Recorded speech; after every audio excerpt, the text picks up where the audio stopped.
There are striking similarities between Communist Romania and today's United States of America. We're going to talk to somebody who knows this firsthand. I'm Matt Barber, Vice President of Liberty Counsel Action, and joining me again in studio is Harry Mihet, Senior Litigation Counsel with Liberty Counsel. Harry, you are from Romania. You grew up in Communist Romania. The Lord brought you here to the United States through an amazing set of circumstances. You now work with Liberty Counsel defending our freedoms, defending the United States Constitution.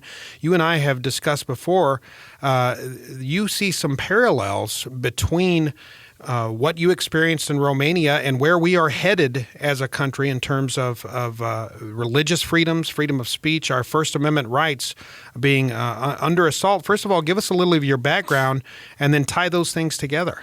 Well, thanks for having me, Matt. You know, I did grow up in communist Romania, and life was difficult for all Romanians under the oppressive rule of the communists. But it was particularly difficult for my family and I because I grew up as a pastor's kid in communist Romania, and the communists had no love lost for genuine Christianity. And so I remember as a child seeing my dad get dragged out of a church service and taken for interrogation and abuse at the headquarters of the secret police.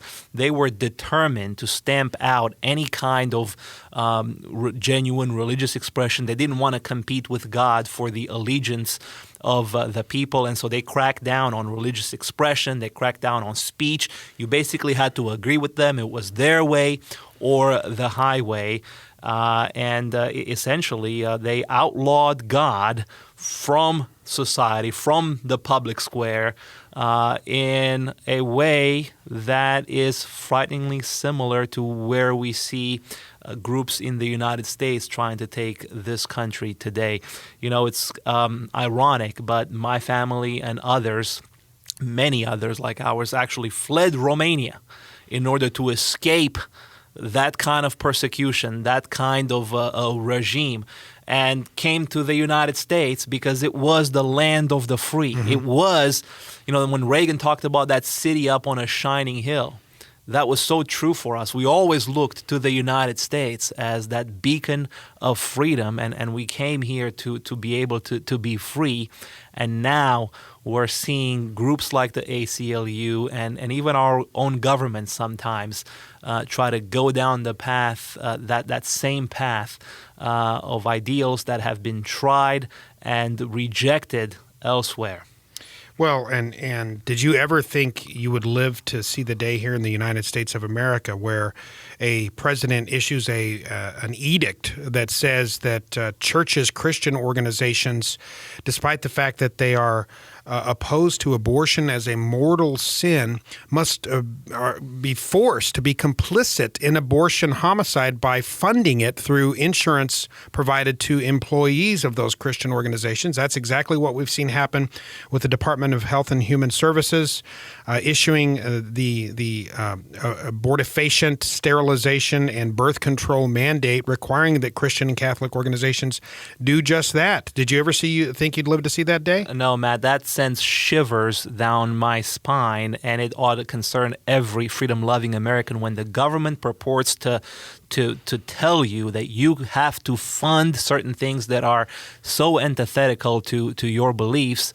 That's just communism by any other name. And I also didn't think I would see the day in this country when a Christian principal would be indicted as a criminal in a federal court. Santa Rosa County, Florida. Yeah, for doing nothing more than saying a blessing over a meal served to adults at his high school. When I got that indictment, I mean, that was just, again, communist oppression by any other name. You know, it's ironic. I lived through the December Revolution of 1989 in Romania, and I saw the people rise up to overthrow their government after 45 years of oppression, and I watched them gather by the hundreds of thousands in the public square to demand their freedom.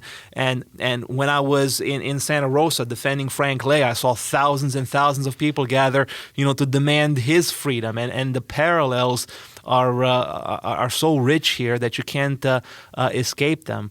And also, the sad irony of it is that after the revolution in Romania, it became a free country and an open country. And I was talking just this weekend with a friend of mine who's a pastor here in the United States. He was invited to go to Romania and to hold Bible classes in a public high school in Romania.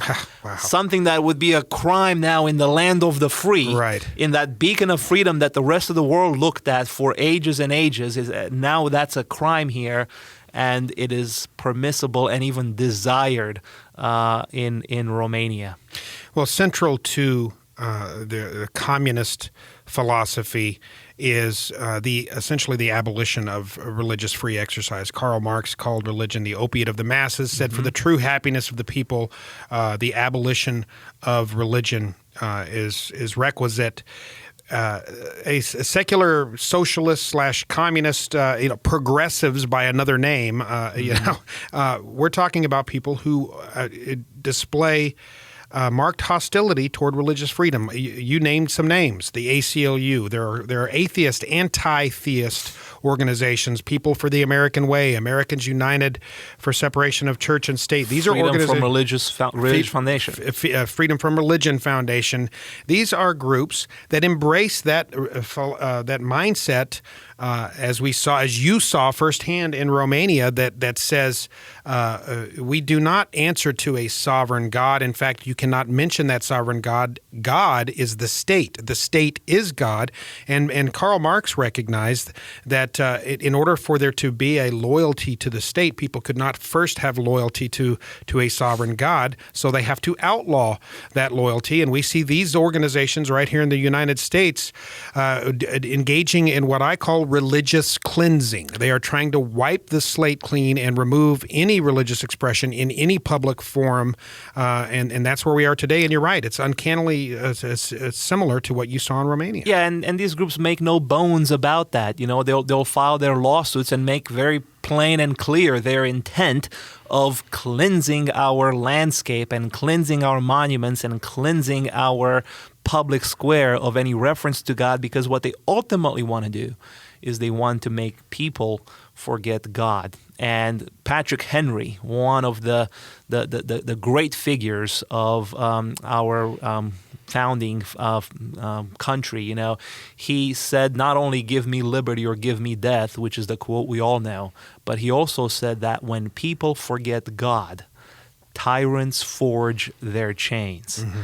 And I know it's difficult for Americans to even conceive of this kind of thing because we've been so accustomed to freedom in this country. We've never known any other way.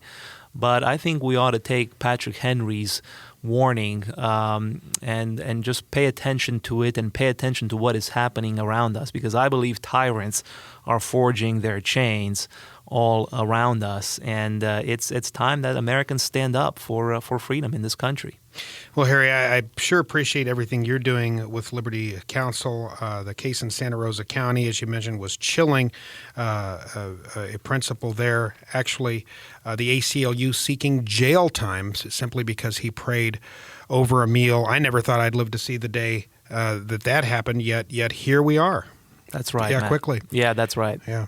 Well, folks, Liberty Counsel, we need your support in order to defend your liberties. Go to lc.org or give us a call at 1-800-671-1776. It's because of your generosity that we are able, pro bono, we don't charge our clients to defend them in the courtrooms across America. So we need your help. Go to lc.org, call us 1-800-671-1776. Ask for the book Original Intent by David Barton. Information is knowledge. Become educated. Learn what the Founding Fathers really believed, not what groups like the ACLU and People for the American Way and anti-theist groups would have you believe. They are trying to reinvent in America in their own secular socialist self-image. Original Intent by David Barton. for a gift. We will send that off to you. And you can also ask for the book by Matt Staver, Take Back America. To stand with Liberty Counsel to take back America and take back